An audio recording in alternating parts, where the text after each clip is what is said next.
प्रिय छात्रों, आज हम लोग क्लास 10th के मैथ का प्रश्नावली 1.1 का क्वेश्चन नंबर 2 को हल करें, जिसमें दिया गया है कि दर्शाइए कि कोई भी धनात्मक विषम पूर्णांक 6q+1 या 6q+3 या 6q+5 के रूप का होता है जहां q कोई पूर्णांक संख्या है। तो सबसे पहले हम ये देखते हैं ये धनात्मक पूर्णांक संख्या क्या होता है। धनात्मक संख्या, तो धनात्मक संख्या उसको कहते हैं जिस संख्या के आगे प्लस का चिन्ह लगा रहे उसको धनात्मक संख्या कहते हैं। जैसे +1, +2, +3, +4, ये सब क्या है, ये धनात्मक संख्याएं हैं। और ऋणात्मक संख्या क्या होती है, तो ऋणात्मक संख्या उसको कहते हैं जिस संख्या के आगे माइनस का चिन्ह लगा रहे हैं। जैसे -1, -2, -3, -4, इस प्रकार की सभी संख्याएं जिसके आगे माइनस का चिन्ह लगा रहे हैं ऋणात्मक संख्याएं कहलाती हैं। तेरा है पूर्णांक संख्या।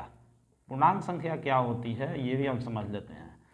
पूर्णांक संख्या उसको कहते हैं ये दोनों संख्याएं जो प्लस वाली भी हो और माइनस वाले भी हो, साथ में जीरो हो, तीनों को मिलाकर अगर हम कहेंगे तो वो पूर्णांक संख्या होगी।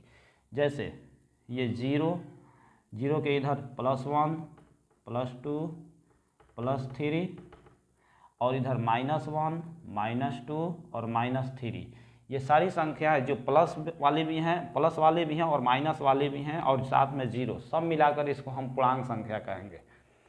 तो इतना समझ में आ गया धनात्मक संख्या किसको कहते हैं, ऋणात्मक किसको कहते हैं और पूर्णांक किसको कहते हैं। अब आगे हम लोग देखते हैं।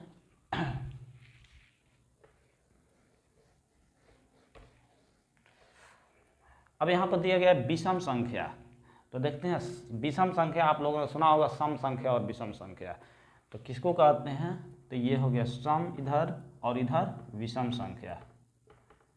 तो सम संख्या उसको कहते हैं कि जो संख्या 2 से पूरा पूरी कट जाए उसको सम संख्या कहेंगे। जैसे 2, 4, 6, 8, 10, 12, ये सारी संख्याएं 2 से पूरी तरह विभाजित हो जाती हैं, इसीलिए इसको सम संख्या कहते हैं। और विषम संख्या उसको कहते हैं कि जो 2 से पूरा पूरी नहीं कटे। जैसे 1, 3, 5, 7, 9, 11 और ऐसे ही वैसी संख्या जो 2 से पूरा पूरी विभाजित नहीं होती है उसको विषम संख्या। इसको हल करते हैं, यहाँ लिखते हैं माना धनात्मक विषम पूर्णांक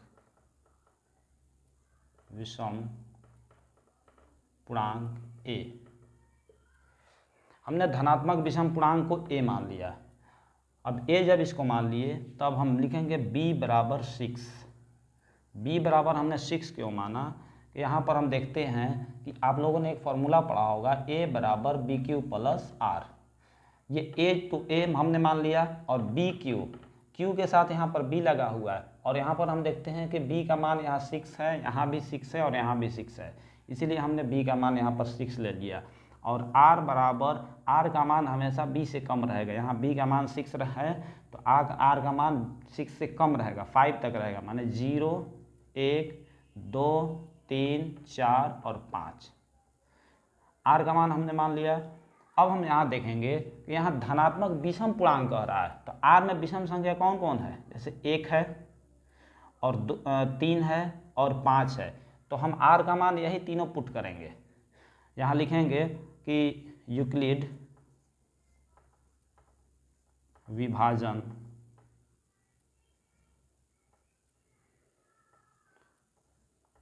प्रमेयिका से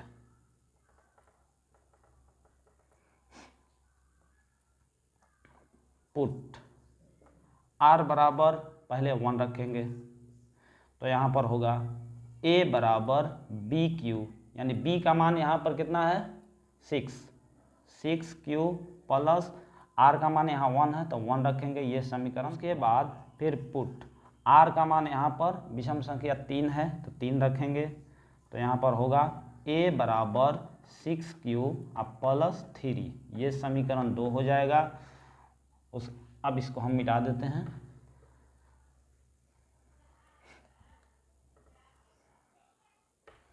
फिर यहाँ पर हम लिखते हैं कि पुट r बराबर अब तीसरी परिमेय संख्या 1, 3 और 5, तो यहाँ पर हम 5 लिख देंगे, तो होगा a बराबर 6q प्लस 5, समीकरण 3।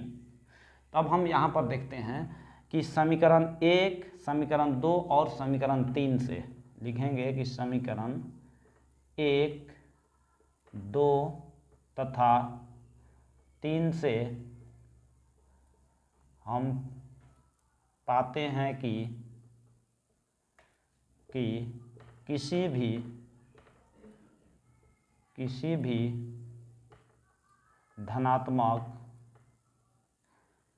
भी धनात्मक विषम पूर्णांक